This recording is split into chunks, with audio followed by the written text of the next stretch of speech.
যাদের ঈমান জ্বলে ওঠে, ঠিক কিনা? যে ঈমান প্রয়োজনে জ্বলে ওঠে না, যে ঈমান সত্য ন্যায়ের কথা বলে না, যে ঈমান প্রয়োজনে জ্বলে ওঠে না, যে ঈমান সত্য ন্যায়ের কথা বলে না, যে ঈমান বাস্তবে নাই, যে ঈমান অন্তরে নাই, মুখে শুধু ফাঁকা বলি, কি করে তারে বলো ঈমানে বলি, কি করে তারে বলো ঈমানে বলি, কি করে তারে বলো ঈমানে বলি, ঠিক কিনা?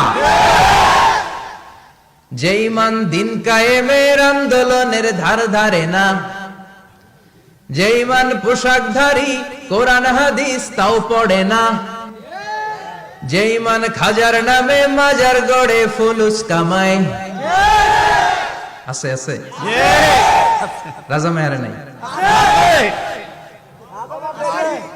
আছে, এগুলোর সাথে আমাদের কোনো সম্পর্ক না। কবরে পড়ে থাকা ব্যক্তির কাছে কিছু চাওয়া যাবে না, চাইতে হবে একজনের কাছে, তিনি কে? আল্লাহ।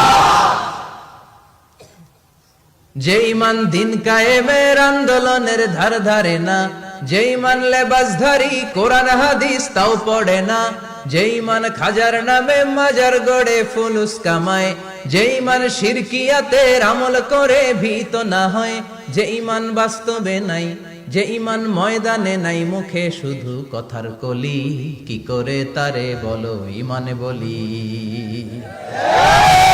কি করে তারে বলো ঈমানে বলি, কি করে তারে বলো ঈমানে বলি, ঠিক কিনা? এজন্য মুমিন জ্বলে উঠবে আপন শক্তিতে, শুধু মসজিদে, শুধু মাদ্রাসায়, সংসদ ভবনেও আল্লাহর প্রশংসা থাক, আমরা চাই কি চাই না? সবাই চান। কোরআন দিয়ে বিচার কার্যের ফায়সালা করা হোক, সবাই চান। কোরআনের আলোকে অপরাধীদেরকে বিচারের আওতায় আনা হোক, সবাই চাই। শুধু মুখে, শুধু স্লোগানে, নাকি বাস্তবেও? আল্লাহ তুমি কোরআনের রাজ কায়েমের তৌফিক দাও, এটা আমাদের স্বপ্ন।